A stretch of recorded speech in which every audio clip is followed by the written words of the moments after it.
Hello guys, how are you doing today? This is Joseph from Jouleconcepts.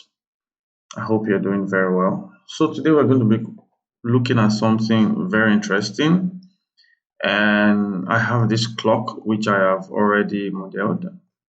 So I've set everything that is required to be set. So it's possible I may put a link in the I can share the model in the description so you can just download and follow along, so you don't have to stress yourself making this, because this tutorial is not about modeling. So if you look at this now, I have set them in such a way that I can rotate this about that axis. Everything has been set. If you also see, I have my time minutes handle, I have my hour handle behind, and then I have all of my time. So basically what this tutorial is going to be about is how we are going to animate this timer in such a way that as I'm moving my minute time, it will control this hour time.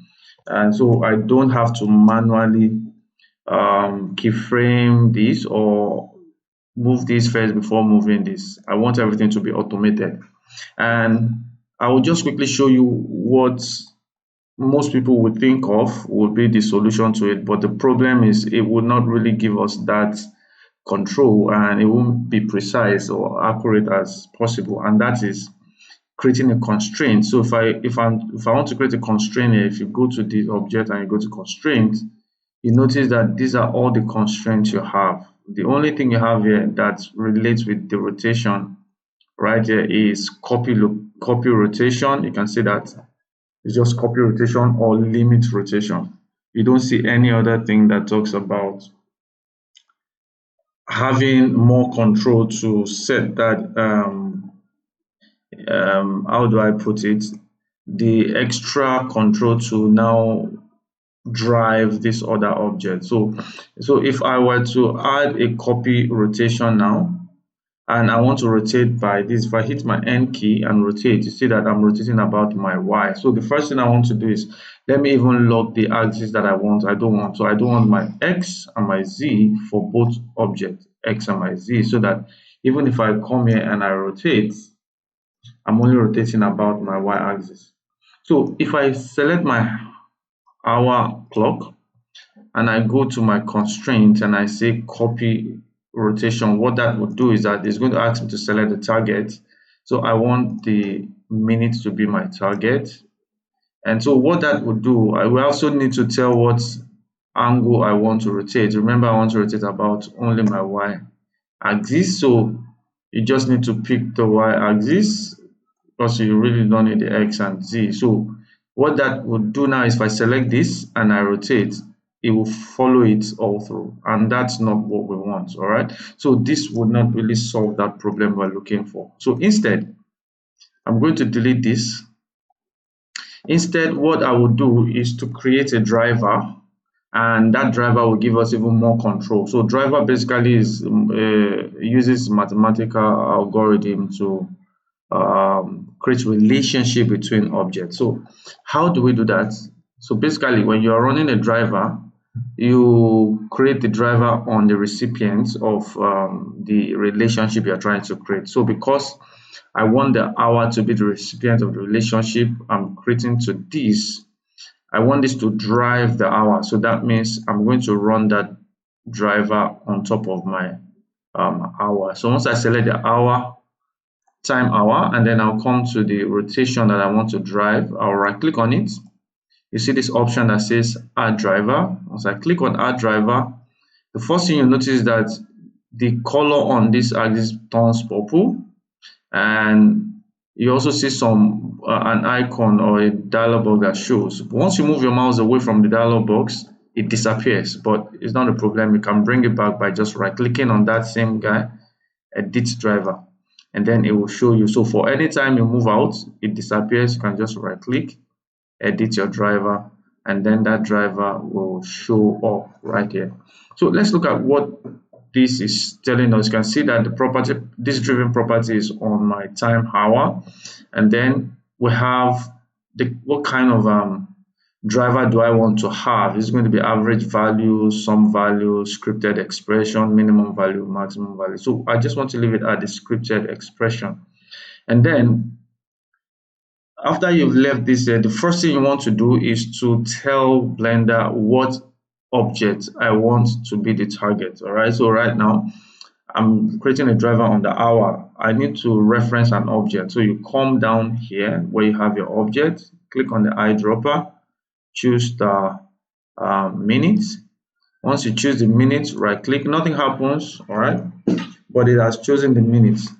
So what's happening right now, you don't really see anything yet, but the next thing you want to do is to tell what parameter you want to drive. Remember, the parameter we're trying to drive is the Y rotation. So you just come to the type and change from X location. It's trying to drive the movement, but I want to change it to my Y rotation.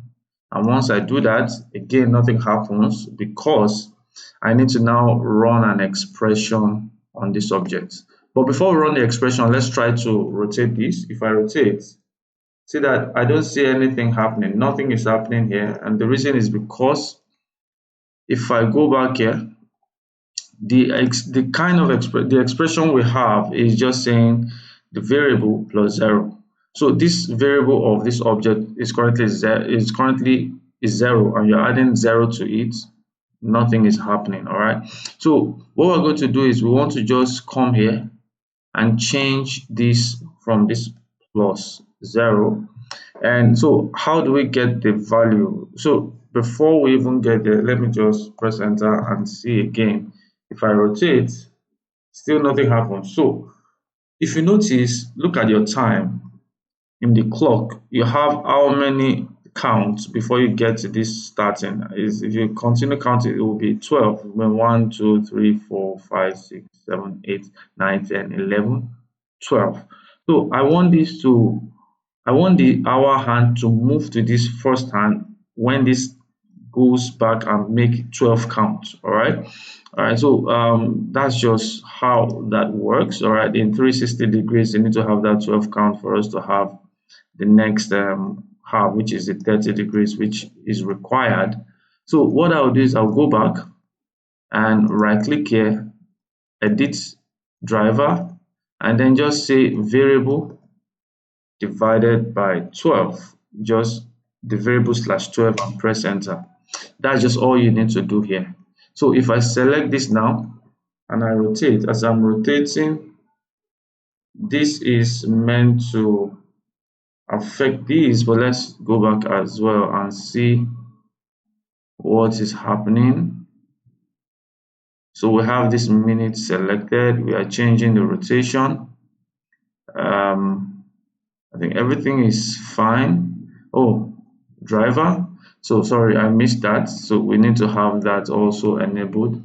So let's see. See, now it's now driving this. So once I click on this and I rotate, you notice once I get to this place, it gets to 1. If I continue as well, it gets to 2. If I continue as well, it gets to 3. Don't worry about the jumping, is because my position. So it continues to move, and as it's moving, the hand is changing as well. All right. So that's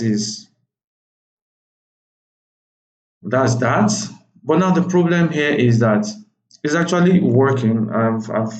If you want to just stop here, you can just stop at that point. So all you just need to do is now keyframe only this handle. So let's say from here, I'll keyframe the position of this guy. Just press I, and once I get to this point, maybe at this thing, I'm going in 1 or 2 circles. Let's just say here, that's 720, and then I'll keyframe that. So what that means now, if I play, you see it moving, and I'm having ease in and ease out. So what I can just do is come here, remove the ease in and ease out by pressing T and choose linear, and then if I play, it moves normally. All right, but once it gets to that point, it stops. But I want to take this thing a step further, so I'm going to delete these keyframes that I already have by just selecting these press delete, and then select this as well, press delete. So I want to take it a step further such that I really do not want to animate this. I want to just play this, and then this clock will just move in time, all right, by itself without any keyframe. And that's also possible. You just need to also use another driver to be able to do that. So if I select this, normally you would think that if I right click here and I come here, you will see you add a driver, and then the next thing is, how do I do this? Now the thing with this is that it is expecting me to have an object input here such that, okay, this will be driven by an object, but I don't want it to be driven by any object whatsoever. I just want this what I want to run now, the driver, to just be self-driven, all right, by itself, not dependent on any object. So what I'll do is I'll delete this, just right click and press delete driver. So what I'm going to do this is I just need to look at what I want to move. So I want to move this object in time, and if you look at the times that we have here, these are calibrated in frames, all right? So that is what will help us run that animation by itself. So we just need to run the animation on this frame. So the way to go about it is just by going to the parameter you want to run the animation on, click on it to have it open. Then you press hash key on your keyboard, which is for hash, like your hashtag, and then press frame divided by that same 12 and press enter. And now what is now happening is that the parameter is now being driven by the time. So as the time progresses, it will be moving by itself. So even if I increase my time to 1000 frames, as soon as I play, it will continue to it will continue to play by itself and continues all the way like that. So that's two ways of using driver. So you can just use your driver in that aspect in order for you to run this. But the thing with this is that if you look at the timing, the speed of your clock, you can decide how fast or how slow you want your speed to go, all right? So now, the way the thing goes is that if I click here, the lower the value here, the faster my clock will go. So right now, this is 12. Look at 12. This is where we're going. See the way it's going. If I change the frame rate division from 12 to, let's just say 3, for instance, and I play this, you see that the movement is a lot faster compared to when we have 12. All right, you see that.